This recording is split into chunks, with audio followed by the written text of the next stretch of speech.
অভাব মানে যে আত্মসম্মান হারিয়ে দেবে তা না, দুঃখ মানে যে আত্মসম্মান হারিয়ে দেবে তা না।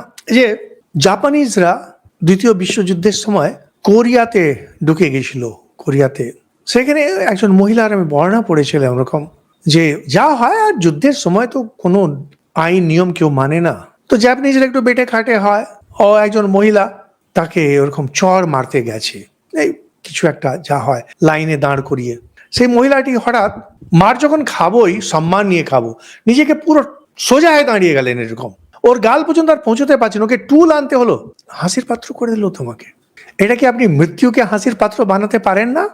রোগ, জরা, ক্যান্সার, হার্ট প্রবলেম, একে হাসির পাত্র বানিয়ে দিতে পারেন না?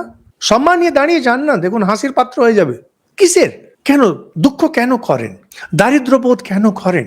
কারণ নিজের আত্মসম্মানটাকে ফেলে দিচ্ছেন, নিজেকে তমগুণে ঢুকিয়ে দিচ্ছেন, ঘোর তমগুণে। ঠাকুর ওখানে থাকতেন না, ঠাকুর থাকেন না, থাকবেন না। আপনাকে কোনো দুঃখ থেকে ঠাকুর উদ্ধার করবেন না, কেউ করতেন না।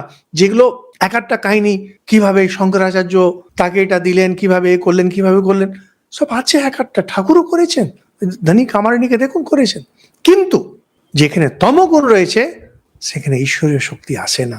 যেখানে নিজেকে দুঃখ দারিদ্র নিয়ে চোখে জল ফেলছে, ভগবান বুদ্ধের জীবনে কাহিনী আছে, একজন বৃদ্ধা মহিলা, তার কিচ্ছু নেই, তিনি নিজের বস্ত্র দিয়ে গাছের পেছনে লুকিয়ে আছেন, এটাই তার ব্যাপার।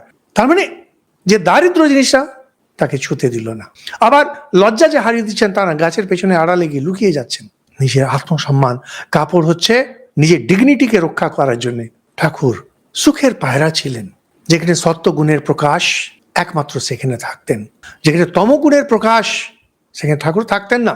যেখানে বলছেন দুঃখ বিপদ দেখলে পালাতুম, হালকা করে বলছেন, কিন্তু আমরা দেখি নরেন্দ্রনাথ, তার তো এত দুঃখ কষ্ট, ঠাকুর পাশে দাঁড়িয়ে আছেন, ছেড়ে দিচ্ছেন না, কারণ নরেন্দ্র সেই সত্যগুণের প্রকাশ। আপনারা যারা শুনছেন, মন দিয়ে যারা শুনছেন, যদি সত্যি একটা নিষ্ঠা থাকে এই জিনিসটাকে মাথায় রাখা, যে জিনিসগুলোকে মানুষ ভয় পায়, বিপদ দুঃখ দারিদ্র মৃত্যু রোগ শোক, হেসে উড়িয়ে দিত, ধর মরবেন কি আপনি, কাঁদলেও কি আপনি মৃত্যু থেকে বাঁচবেন?